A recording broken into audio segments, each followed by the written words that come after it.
राष्ट्र संत मनोज्ञाचार्य श्री पुलक सागर जी गुरुदेव के प्रवचन और धार्मिक कार्यक्रम देखने एवं सुनने के लिए जिन शरणम मीडिया चैनल को अभी सब्सक्राइब करें और बेल आइकॉन पर क्लिक जरूर करें।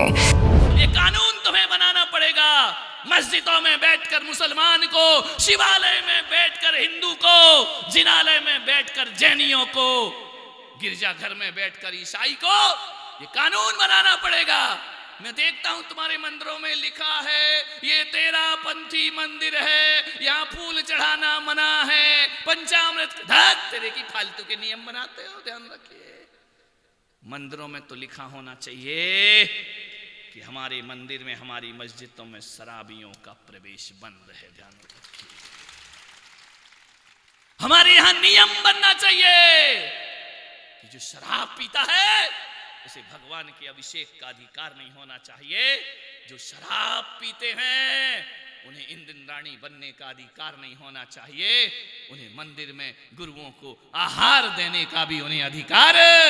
ये नियम बनाओ तो कुछ क्रांति खड़ी होगी। फूल मत चढ़ाओ, दूध मत चढ़ाओ, तेरे की दिमाग खराब है तुम्हारा, फालतू के नियम बनाते हो।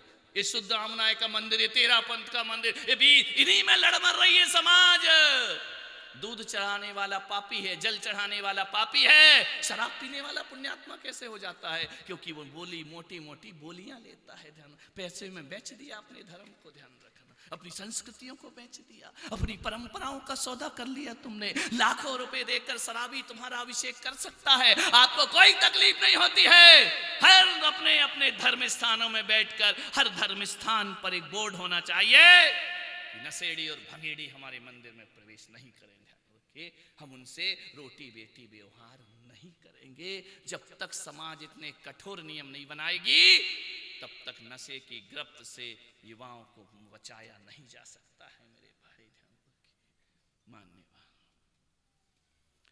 क्या मिलता है उस पत्नी को? रोज खून के आंसू पीती है। उसे लगता है कि जब मेरे पिता ने शादी करके मुझे लाल जोड़े उड़ा करके मुझे विदा किया था डोली पर, आज वो लाल जोड़ा ऐसा लगता है कि जीते जी लाल कफन उड़ा दिया हो बाप ने। ध्यान रखना, उसकी मांग का सिंदूर उसे चिढ़ाता है। जब सहेलियों में जाती है, पीहर जाती है, बात करते हैं इसका पति शराब पीता है तो शर्मिंदगी से नजरें झुक जाया करती है।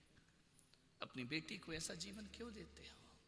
क्या बिगाड़ा? वो लड़की बन के पैदा हुई है, इस बात की सजा है उसको। ध्यान रखना, नहीं, बिल्कुल नहीं होना चाहिए ऐसा। मान्यवर, क्या दहेज दिया तुमने बेटी को? शराबी से शादी करके अंतहीन आंसुओं का दहेज दिया है उसे। जीवन भर वो आंसू बहाएगी, इज्जत से सर उठाकर नहीं जी सकती है।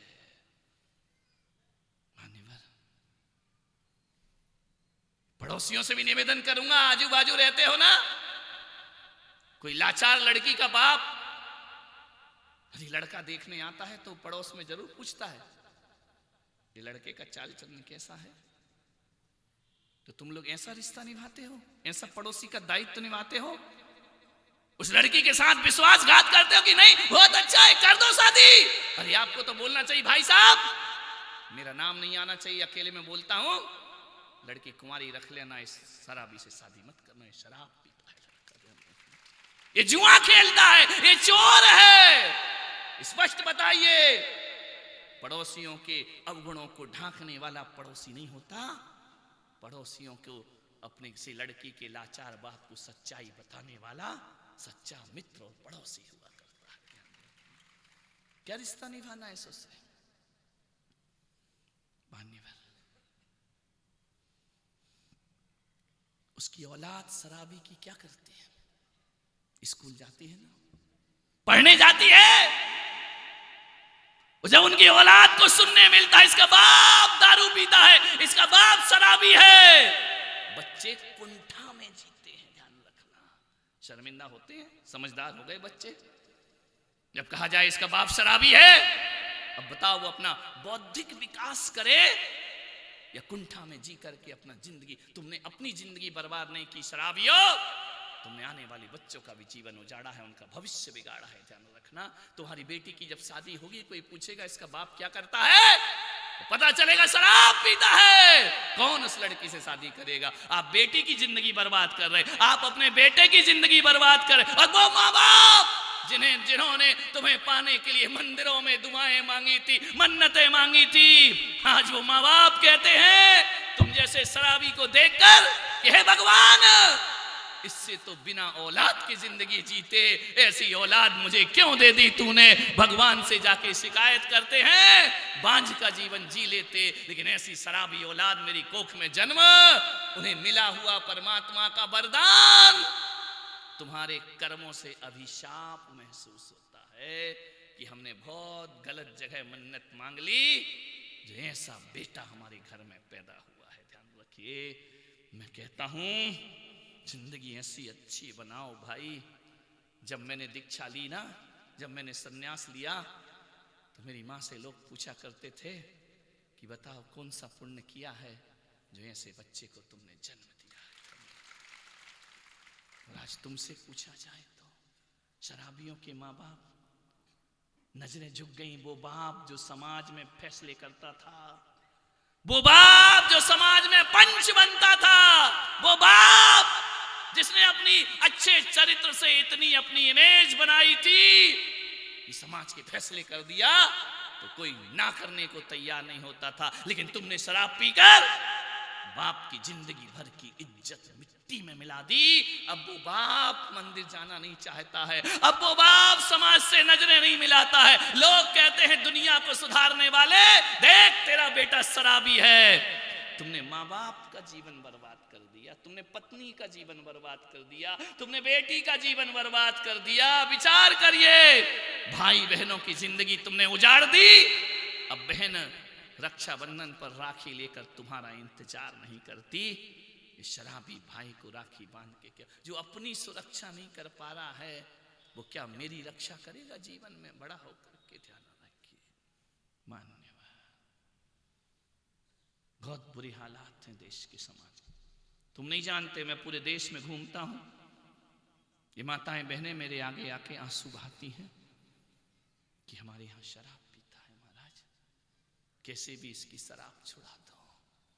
दर दर भटकती हैं, अरे क्या करेगी ये, सोने का हार दे दिया, सोने के झुमके दे दिए, महंगी महंगी साड़ियां दे दी, कार दे दी, लेकिन तुम शराब पीते हो। बोलो महिलाओं से मेरा निवेदन है, तुम्हें एक सोने के आभूषण चाहिए या इज्जतदार पति चाहिए? बोलिए, विचार करिए। आपके जीवन में तो इज्जतदार पति ही सुख देगा, खुशियां देगा ना। ऐसे लोगों का क्या करोगे तुम जिंदगी में? मान्यवर, देश के हालात बहुत खराब है, देश का विकास हो रहा है, देश की उन्नति हो रही है। कैसी उन्नति हो रही मालूम है? मेरे गांव की बेटियां, राजस्थान की बेटियां गर्मी के दिनों में 3-3 किलोमीटर दूर जाती हैं, तब मुश्किल से एक घड़ा पानी पीने का नसीब होता है। ध्यान रखना, 3 किलोमीटर दूर तपती धूप में जा रही हैं बेटियां अपनी आबरू को लेकर, तब मुश्किल से एक घड़ा पानी पीने मिलता है।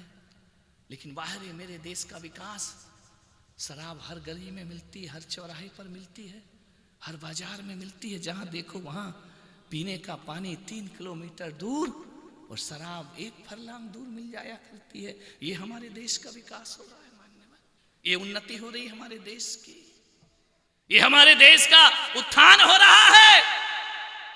खाने की सब्जी सड़क पे मिलती है, पहने की चप्पल शोरूम में मिला करती है, ये हमारे देश का विकास है। ध्यान रखिए, पहनने वाली चप्पल कहाँ रखी है? कांच के शोरूम में। खाने की सब्जी में रोज निकलता हूं ना, नाली के पास जमीन में, उसे आदमी खा रहा है, ये देश का विकास हो रहा है। आदमी के पास 2 वक्त की रोटी नसीब नहीं है, आटा महंगा है, सिम कार्ड सस्ता है, ये मेरे देश का विकास हो रहा है। ध्यान रखिए, आपसे मैं निवेदन करता हूं, देश का विकास तो देखो, कैसा देश का विकास है। पाश्चात्य संस्कृति हावी हो रही हमारे ऊपर, ध्यान रखना मान्य।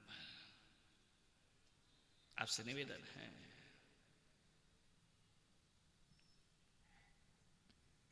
स्वास्थ्य भी खराब होता है शराब से, घर भी खराब होता है, परिवार भी खराब होता है, माहौल भी खराब होता है। एक डायोजनीज एक बहुत बड़ा वैज्ञानिक हुआ, भाई हमारे देश आया और हमारे देश के नेताओं ने उसके लिए विदेश से बड़ी महंगी शराब मंगाई, शराब परोसी। जैसे ही पैमाना भरा, डायोजनीज ने देखा, फेंक दिया। लोगों ने सोचा कचरा अचरा गिर गया होगा, फिर भरा, फिर देखा, फेंक दिया, फिर भरा, फिर देखा, फिर फेंक दिया। अब तो हिंदुस्तानी को सहा नहीं गया, उसने कहा भाई आपको नहीं पीना तो मत पियो, ये शराब क्यों फेंक रहे हो, इसमें क्या खराबी है। डायोजनीज ने कहा मैं पैमाने में देख रहा हूं कि इसमें अच्छाई क्या है, क्या खराबी है मैं नहीं जानता, लेकिन मैं देख रहा हूं इसमें अच्छाई क्या है। उसने कहा है हिंदुस्तान के रहने वाले लोगों, आज मैंने ये शराब पी नहीं, मिट्टी में मिला दी है। यदि मैं शराब को मिट्टी में नहीं मिलाऊंगा ना, तो ये शराब तुम्हारे पूरे देश को मिट्टी में मिला देगी, बर्बाद करके रख देगी। ये हमें बर्बाद करे उससे पहले हमें इसे बर्बाद कर देना चाहिए, इसे मिट्टी में मिला देना चाहिए। मान्यवर, विचार करना है। क्या करें, लोग ऐसे ऐसे बहाने करके पीते हैं। एक शराबी पति आया पी करके, पत्नी ने कहा आज फिर पी कर आया है तू, तो बोले चिल्लाती क्यों है, बोले फिर पी के आ गया, बोले मेरी तबीयत खराब थी। देखो तो मूर्खों को, तबीयत खराब तो दारू पिएंगे, तो बोले तबीयत खराब थी तो शराब क्यों पी। बोले मुझे एक आदमी ने कहा था इतनी तबीयत खराब है तो दवा दारू ले लिया करो, तो दवाई तो तू देगी, दारू में लेके आ गया। पत्नी ने माथा ठोक लिया, ऐसी दवा दारू। दूसरे दिन बट्टा फिर पी कर आया, बोले आज क्यों पी है, बोले वैद्य जी के कारण। बोले वैद्य जी की मेरी तबीयत खराब है, वैद्य से मैंने कहा मेरी तबीयत अच्छी नहीं है, तो वैद्य जी ने कहा आज वाइन ले। कुछ को घर में जाके समझ में आएगा, है वो कह रहा था अजवाइन ले, ये समझ रहे आज वाइन। देखो शराबी की जिंदगी, आज वाइन ले, तुम्हें ले आया। तीसरे दिन फिर पी के आया, पत्नी ने कहा बेवकूफ आज क्यों पी के आया, बोले तेरे बाप की वजह से। बोले मेरा बाप क्या करेगा, मुझे याद आ गया तेरे बाप के वो वचन। बोले क्या, जब तेरी मेरी शादी हुई थी हमने उनके चरण छुए थे, तो उन्होंने ये कहा था कि बेटा अच्छे से घर बार चलाना। समझ गए क्या, अच्छे से घर बार चलाना। घर तू चला रही है, बार मैं चला रहा हूं, इसलिए शराब पी रहा हूं। पीने वालों को पीने का बहाना चाहिए, ध्यान रखना। मान्यवर, सोचना है। समय हो गया है, पूरा जितने पे दिया था उससे 3 मिनट कम है। बस अंतिम बात कहता हूं, एक संत ने शराब पर बहुत अच्छा प्रवचन किया, शराब की बुराइयों पर बहुत अच्छा प्रवचन किया। प्रवचन के बाद लोगों ने देखा कि पंडाल के बाहर एक शराबी शराब पीकर पड़ा है कीचड़ में। लोगों ने कहा यार इधर महाराज प्रवचन कर रहे हैं, उधर ये दारू पी के पड़ा है, पता तो करो। तो सलूम्बर के पंचों ने पता किया कि वो शराबी कोई और नहीं, संत का भाई है। लोगों ने तो दिमाग खराब हो गए, बोले महाराज कल से प्रवचन बंद करो। बोले क्यों, बोले बड़ी बेइज्जती हो रही है, आप प्रवचन कर रहे हैं, सारी दुनिया को सुधार रहे हैं, अपना भाई नहीं सुधरता तुमसे। वो शराब पी के वहां पड़ा है गेट पर। संत ने कहा कल और मेरा प्रवचन रख। बोले नहीं अब नहीं रख सकते, बहुत हो गया, अब 2 दिन तो बचे ही। बोले अब नहीं अब नहीं अब नहीं, ये तो बहुत बेइज्जती हो रही, लोग हमको उलाहने दे रहे कि कैसे बाबा जी हैं, उनके ही भाई दारू पिया। बोले कल रख लो, बस कल, प्लीज कल रख लो, कल शनिवार है ना। गए, पंचों ने कहा कि महाराज स्पष्टीकरण दो। इधर तुम प्रवचन कर रहे हो, भाई शराब पी के पड़ा है, आप अपने भाई को नहीं सुधार पा रहे, दुनिया को क्या खाक सुधारोगे? नहीं नहीं, मेरे भाई ऐसे नहीं है, नहीं तुम मुझ पे शक करने लगो। तो संत ने कहा, वो मेरा भाई है ना? बोले हाँ, मैं भी जानता हूं, वो बिल्कुल सही कर रहा है। अरे लोगों ने कहा, दिमाग खराब है तुम्हारा, दुनिया की शराब छुड़ा रहे और अपने भाई को लिए कह रहे कि बहुत सही कर रहा है। बोले बिल्कुल राइट कर रहा है। बोले क्या मतलब? बोले मतलब ये है कि जो काम मैं कर रहा हूं वही वो कर रहा है। तो लोगों ने कहा कि तुम भी लगाते हो क्या ठर्रा? बोले नहीं नहीं, मैं पीता नहीं हूं। और वो पिया है, तो बोले दोनों का काम एक सा हो, कैसे हो गया? बोले एक सही है, मैं लोगों को बता बता के सुधारता हूं, वो लोगों को दिखा दिखा के सुधारता है। समाज से क्या, शराब से क्या बर्बादी होती है? मैं थ्योरी बोलता हूं और मेरा भाई वहां प्रैक्टिकल दिखाता है। और उसके बाद भी सलुम्बर वालों, तुम ना सुधरो तो चुल्लू भर पानी में मरो, ध्यान रखना। वो प्रैक्टिकल देख के भी तुम्हें अकल नहीं आ रही है कि जो नहीं पीता वो सिंहासन पे बैठा है और जो पीता है वो कीचड़ में। अब तो सुधर जाओ, हम दोनों भाइयों का एक ही काम है, ध्यान रखना। मान्यवर, समय हो गया है। सुंदरम बहुत खुश हो रहे हो तुम, मिल गई कि तुमको कोटी? कल मैंने रात को सिलवाई थी कि 3 सिलो तब एक बनेगी। गाया था पट्टा, कल शाम को आए ही नहीं। मैंने कहा कहां गया है? बोले 3 की 1 बनवाने। क्या करें, खाते पीते घर का है, खाते पीते घर का है ना, अपना हेल्थ है बेटा। खाते पीते घर का रहना, लेकिन पीते खाते घर का मत हो जाना, ध्यान रखिए। मान्यवर रघुवीर मीणा जी यहां पर पधारे हैं। बहुत पुराना परिचय है। उदयपुर चातुर्मास से 2008 से निरंतर उनको यदि खबर भी लग जाए मैं कहीं हूं तो बेहिचक वे दर्शनार्थ पधारते हैं, ध्यान रखिए। आज इस सभा में आए, आयुक्त महोदय भी यहां पर आए। मैं जानता हूं कि सब आयोजन प्रभु जी ने किया होगा। प्रभु तेरी माया, कहीं धूप कहीं छाया, ध्यान रखना।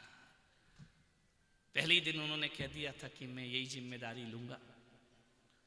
और निश्चित ही जब राजनीति,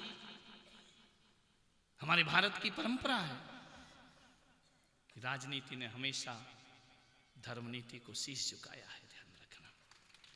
और जो राजनीति धर्मनीति को शीश झुकाती है वह फलती है, फूलती है और देश का कल्याण किया करती है।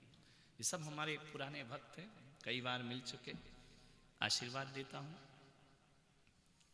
2 दिन और बचे हैं, 10:20 हो गए। यही आपसे निवेदन करूंगा, कुछ करो या ना करो, हमारा समाज, हमारे लोग, हमारे समाज से मतलब जैन समाज नहीं, हमारा भारतीय समाज नशा मुक्त समाज होना चाहिए, व्यसन मुक्त समाज होना चाहिए, फैशन मुक्त समाज होना चाहिए। तभी हम कुछ कर पाएंगे। वरना यदि नशे में धुत रहे कि नशे में धुत जवानी, इनके पास तोप तमंचे तो होंगे देश की रक्षा के लिए, लेकिन उन्हें चलाने वाले मजबूत हाथ नहीं होंगे। अमेरिका कितने भी हथियार तुमको दे दे, मजबूत हाथ तो तुम्हें ही अपने करना पड़ेंगे, तभी जाकर दुश्मनों से मुकाबला किया जा सकता है, ध्यान रखना। जवानी नशे में धुत नहीं होना चाहिए। पीना है गंगा जल पियो, गंदोदक को माथे से चढ़ाओ, तुम्हारी जिंदगी वाह वाह हो जाएगी। आप सबने सुना, अनुग्रहित। जय हिंद।